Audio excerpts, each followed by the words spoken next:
Hey YouTube! So this is our second episode of a Weekly Rewind. Welcome to number 2. Yeah. So before we start this video, we had somebody make a comment on the last video. What, are you guys promoting products now? Are you promoting wine? And this is actually a brand of wine called Middle Sister, and you can actually get it at Target. So the answer to that question is no. Yes. We're not. We will promote products, but we don't get paid to promote them. We promote them because we actually like them, not because people are giving us money to do so. Okay, fair enough. So, Middle Sister wine you can buy at Target, and it's a really good wine, and we aren't getting paid to say this, but we love their wine. So, now that that's done, we want to talk about some other alcohol. After that, we want to say a special thank you to our friend Manuel Romero, who gave us a very nice gift. Good.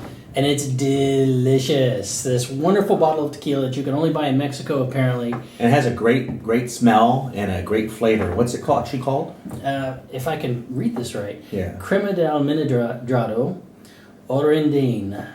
And it's really, really good. So, Brian makes some really good drinks. And every week when we do these episodes, we are definitely going to have a drink to end the week with. So, cheers. Cheers. Now, on to our first topic, which is... It's TV, and TV I'm a little land. scared where it's going to this week, you two. No, because I have a picture I haven't shown him yet, and I want to show him.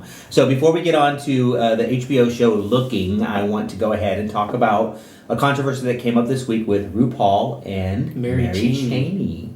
So I'll let you kick this off. Why are you letting me kick it off? Because I'm just, go ahead and set it up. So Mary Chaney made the comment that if it's okay for men to do drag, why is it not okay for white people to do blackface? As if those things are the same. Yeah, which is kind of disappointing considering that she's an out lesbian and she's running around acting as stupid as her dad. So, yeah, you can imagine how well that comment was received. And a little bit out of touch, I think. So what do you think about it? I mean, what's your opinion on it? To be honest, sometimes those are the kinds of comments when you read them in the news and you just go... Yeah. Because, I mean, how could you not think that one through before you say it? So Mary Chaney, for those of you people who don't know, because maybe you don't, she's actually Dick Cheney's daughter. Mm-hmm. So she is an out lesbian who's actually an LGBT rights person, but she doesn't necessarily always make the smartest comments.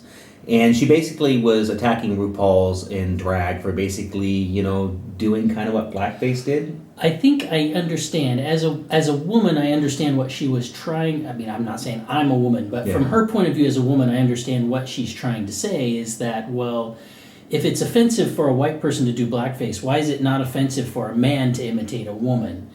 When these things are not the same. Yeah, and they're not imitating women. I don't think drag is basically a straight-up imitation of females, like making fun of them in any sense. Well, no, and you're not discriminating against a group of people by preventing them from being on stage. Like when people did blackface, it's because they didn't want a black person to be on stage, so they put a white person in blackface and have them do the routine. Yeah. The drag is done from a completely different intention in a completely different place. Yeah. Now on to the show that you guys all keep sending me messages about. Are we watching Looking? Are we watching? I'm not. Watching? Looking? Why not? I'm not. You watched the first season with me. That's why I stopped, because I did not care for the first season. Why did you not like the first season? It was boring. Okay, so the second season I've been watching. I think we're like 2 or 3 episodes into it. And to be honest with you, it's hard to really judge this series because I don't really know if I like it or hate it. Because there's a part of me that doesn't like all the stereotypical... stuff that's going on between the characters. Like, you got the main guy who's having an affair on his husband, and you've got, all the basically LGBT stereotypes, which they are continuing. There's really no new ground here. On the positive, there's lots of male nudity, and the guys are really hot. So, in that sense, I guess I like the show.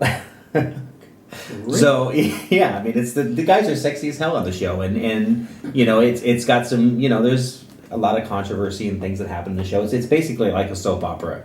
So it is entertaining. I don't know if I necessarily think it's a great reflection of gay life, or maybe it's just not a reflection of mine and Brian's lives, because we are not necessarily... I know there are a lot of people who think that it really is an accurate reflection, but I think it just depends on where you live and what your version of gay life is. Yeah, You know, maybe for if we some were people- young gay single men in San Francisco, it would be more of a reflection of our life. I think you really have to live in the city and be in that life. Okay. Before we go any further, I want to show Brian a picture because last week there was a couple parts of the show that were kind of risque, and a lot of people came out and started saying, "Well, why do they have to show gay men's sex on TV?" If you don't like gay sex on TV and it bugs you, don't watch it. Why are you watching Looking? So, So don't dumb. watch it.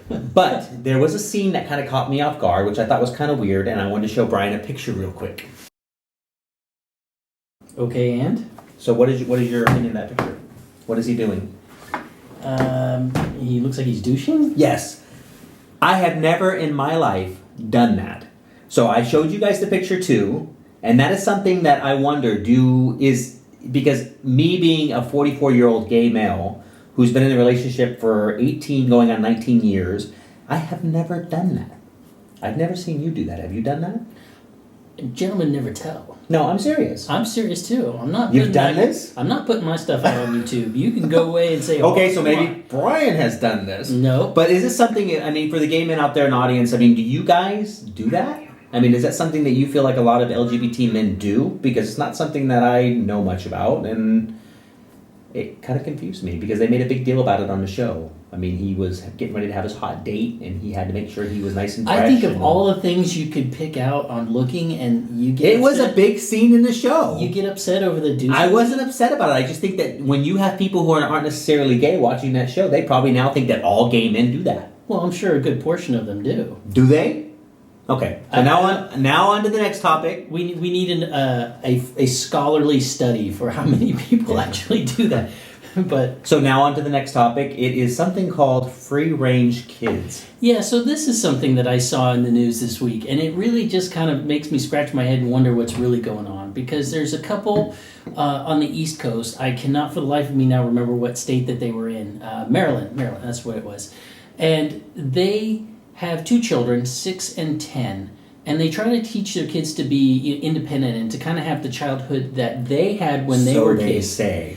So, on the drive home, about a mile away from the house, the kids ask if they can get out of the car and walk the rest of the way home. This is the story as it's told. And the dad says, yeah, if you want to, okay. So he lets them out. He proceeds to drive home on his own, and the children are walking home the last mile when a concerned neighbor called the cops. And the cops then stopped the two children, was alarmed by the fact that they were walking home on their own, took them in the squad car back to the house, and then got the dad and mom for neglect. So now this has caused a big controversy over free-range kids. I was a free-range kid when I grew up. I was allowed, if my mom knew where I was going and she knew the parent and they had talked, I could leave by my own, go through the neighborhood, and go to my friend's house. We also had like a little trails, forest around the house where we live, and we could just say, hey mom, I'm going out to play, and we could go out and play in those trails for hours at a time as long as we were back by I sundown. don't really understand why this story really appeals to you because it's just basically the story is about Because CPS taking away these kids because they walked home from school. They haven't, no, And- that's not what happened. CPS hasn't taken Yeah. the kids away, but they're threatening to take the kids away, and they're harassing these parents, and the parents are saying, why is it not our right to let our kids do this if we're doing this in a way that's responsible? Like I said, I don't understand why you relate to this story so much because for me it's kind of a stupid story. I mean, CPS gets accused of doing all kinds of horrible, bad things because they're looking out for the welfare of children. And a lot of times, like especially parents who have had their kids taken away, there's usually a lot more to the story than the parents are saying from their perspective. And I'm not trying to you bring know? this. Let me say what I gotta say now. I'm not trying to bring this up from a perspective of trying to demonize CPS because a lot of people get really truly upset at CPS who are doing what they have to do. They're doing their job, and sometimes that job is really awful. What is it about the story that you relate to? I just don't understand because why. I don't necessarily see that those parents did anything wrong in letting in. Yeah. If they know their kids are capable of doing that, and not getting into trouble or having a. No CPS agency in this country is going to take away people's kids for letting them walk home from school. We have kids here in our neighborhood that walk home from school that are younger than that every day of the week, and you don't CPS knocking on their doors. And so, why is this a story? I don't know why it's a story, but I actually think that there's more and more stories about how bad CPS is in the news, and that people are constantly attacking government agencies because of supposedly some type of overreach. And I think that CPS's hands are tied because they can't come out and give their part of the story and tell you exactly why they're investigating these parents. So all we get is these parents' side of the story, which is making news. And I think that for me, I really. Well, I think you got to slow your roll and dial it back a little bit, because I brought it up because it was interesting to me, not because I necessarily agreed with one side of the issue. Well, I just didn't understand why it was interesting. For me, it's kind of a... Well, now you know.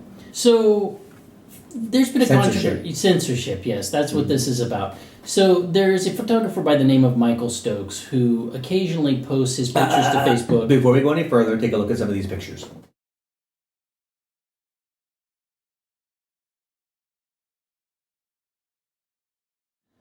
So Facebook has decided, specifically there's one with the police officers that were kissing that were fully clothed. I don't know any police officers that look like that. Yeah. So anyway, that's the one that they actually flagged as inappropriate. Not the ones where they're like mostly naked but hiding their bits. The fully clothed one is the one that got banned for inappropriate content. So, what's Facebook's deal anyway? Because they don't do those things with pictures of women. Because I think they're hypocrites. I mean, I think Facebook is okay with women bending over, showing their breasts and their asses, and as long as it's heterosexual sexuality. I've never seen full-on naked females on Facebook. You go onto Facebook, you can see pictures of females with little tight bikinis on, where they pretty much show their whole breast. They've got their butt sticking out. It's all over the place. The same almost nudity that Michael Stokes' photography is. And they never remove those pictures, and they never ban the artist to put those pictures up. But the thing with Facebook is you put this story together with the ones where we just had all the drag performers who literally had to sue Facebook to allow them to use their drag names. Mm-hmm. And Facebook looks like it has a real issue with the gay community, and it keeps coming back. And male nudity, and male sexuality. It just seems like they're really uptight when it comes to the male figure. And that was for a long time. You think about TV. They were very comfortable showing females in a certain way, and you would get like a PG rating. But if you showed any type of a male sexuality, it was R or X. Mm-hmm. It's a typical double standard. So on that note, this episode is over, and we will see you next week. All right. Bye, YouTube.